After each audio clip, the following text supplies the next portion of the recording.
This is stupid. This is considering how definitely Hallows probably gets a 0 out of 10. I don't care if I think it's the best Harry Potter movie. It's still crap because it makes no fucking sense when you think of it in hindsight and if it's connected to the entire franchise. And the continuity makes no sense. The end's not sad as much as questionable, bold, pathetic, and stupid.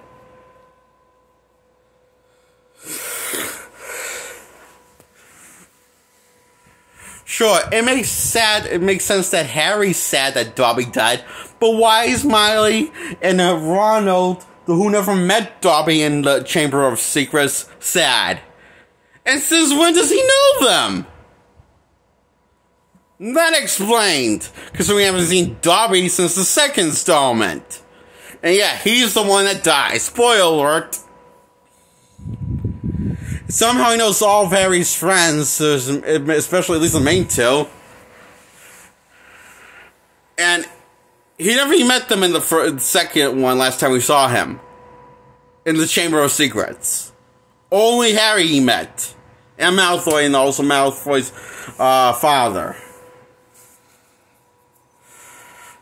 But that's because he was being enslaved by Malfoy's father, which then died. We got free by Harry's clothing, by God presented was Harry's sock. And free Dobby. So he makes this whole bullshit speech about being free, and that he had to save his friends and doesn't need to take orders anymore from anybody. So he's had to save Harry and his friends, which is Dobby's friends. Out of nowhere.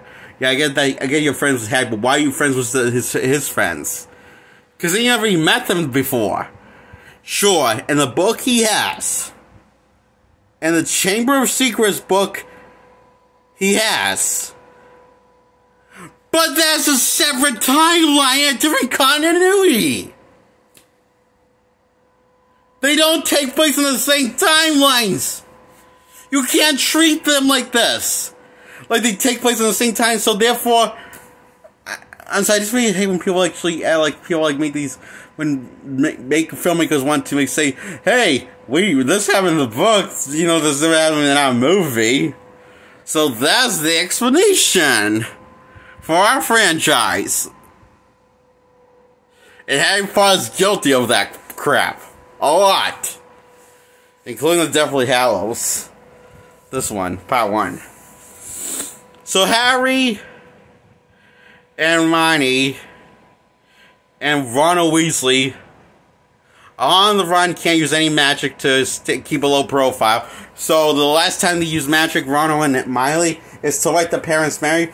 And Hallows and so they don't have any recollection of of memories of their own children that the children's wipe against without the parents consulting.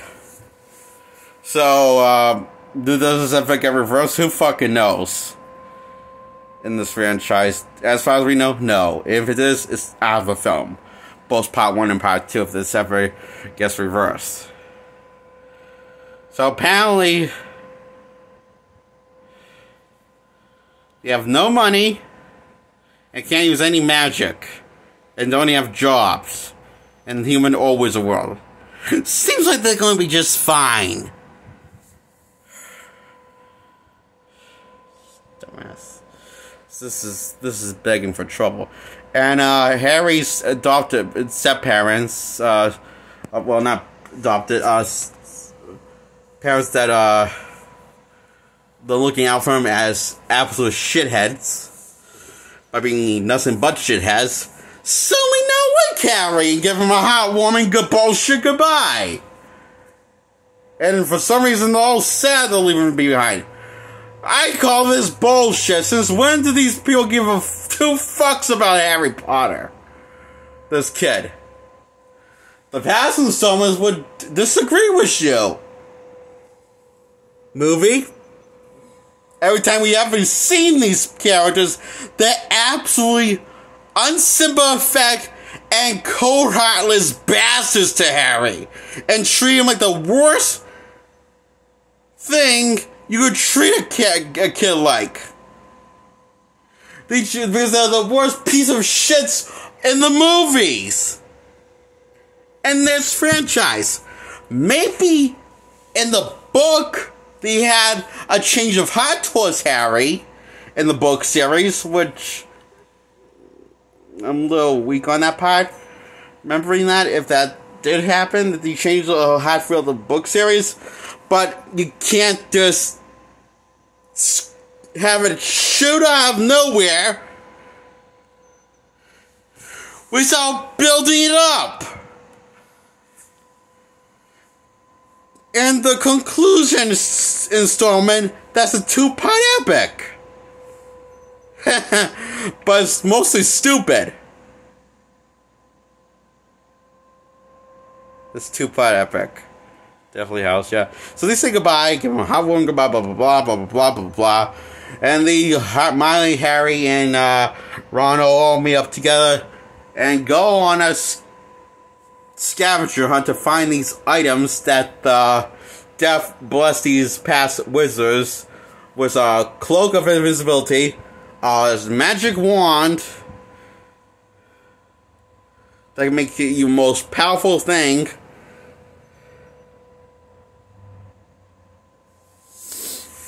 and close visibility can make you hide from death. So what happened to all the and also the third one is a little MacGuffin that toys with your emotion and feeds off your negative emotion, but it's a compass, I think. I can't remember what the third one is, okay? Anyway, they get all these free MacGuffins that the people originally had that dead that were wizards and all got killed off by death. The third brother didn't get killed off to his old man once he passed it on to his son instantly in a heartbeat. Then he got killed off by death because the visibility cloak can make you invisible to death. So how do we got these stuff? Because Death wanted to be generous and let them pass their bridge, his boundaries. But he would backstab them eventually because he just was in a mood. Generous mood, then not in generous mood. That's the explanation. Then they all die one after the other. Then the last one dies once he gives it to his son.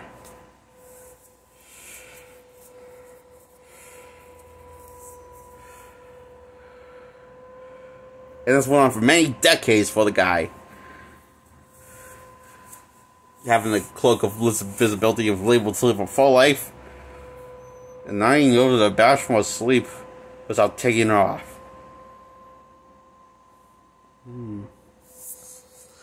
I sense bullshit that makes sense.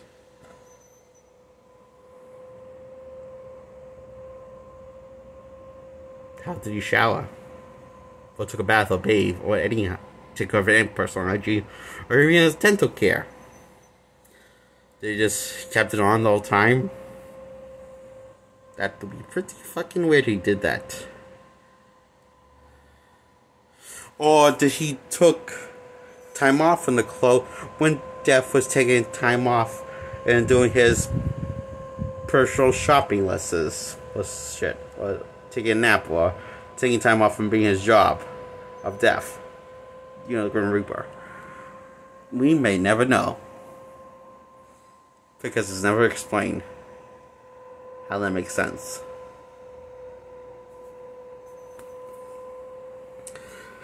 So they all get these thingamabobs, MacGuffins, and the scavenger hunt is complete. Except for one, though, because the one is owned by Voldemort.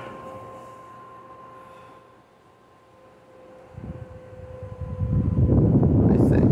Voldemort gets the one first, I think. Anyway, they get the MacGuffins eventually, and then Dobby gets killed off and gets stabbed in the heart after this wench little creepy bitch, throws wand at Darby's head, and just before he finished teleporting, he's instantly stabbed through the heart and bleeding to death. So they have to bury him, and Harry wants to bury him without magic, so they don't get caught again. Because they only got caught because Harry's fault is why Dobby died. Because he lost his cool and saw an asshole-friendly face from his past and wanted payback. Turns out the asshole-friendly was working for the enemy. And he's just pissed at her because she put him through all types of nonsense and torture in the Order of the Phoenix that took over Dumbledore's position, Professor Dumbledore, because he was on the run and didn't want to go back to Azkaban. Even though he find out he's a wanted fugitive that escaped from Azkaban years ago. So he doesn't plan on going back, so he makes his disappearing act, and then she takes his position of duty and takes his job, basically, as he's disappeared.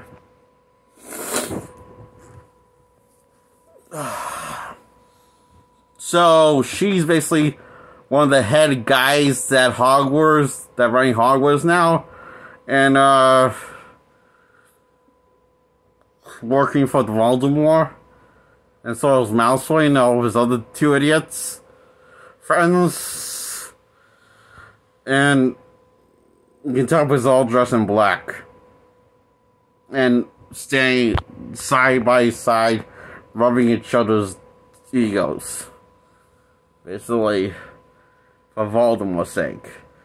Harry loses his cool and does a magic and he which puts him in plain sight out of hiding, which leads to Dobby's death. Yes, Harry, you killed your own friend because you are arrogant and hot-headed and impatient, you stupid asshole. You couldn't just kept your cool. You had to take this moment just to get even. You deserve to have Dobby killed and have him from your life because you were impatient little shit. You could have waited it out after this whole thing blew over, finished the mission, and then got even. If you survive your duel with Voldemort, that's an inevitable part of your destiny, I guess. Your Messiah destiny. And you're a dumb Messiah and dumb kid, dude. Because he died because of your arrogance. And I bail you out only to get killed off. And the movie ends like that. It ends with him being memorialized and buried. Dobby. This is a 0 out of 10. This makes no fucking sense when you consider that this is built on a franchise and connected, and these movies are built on each other.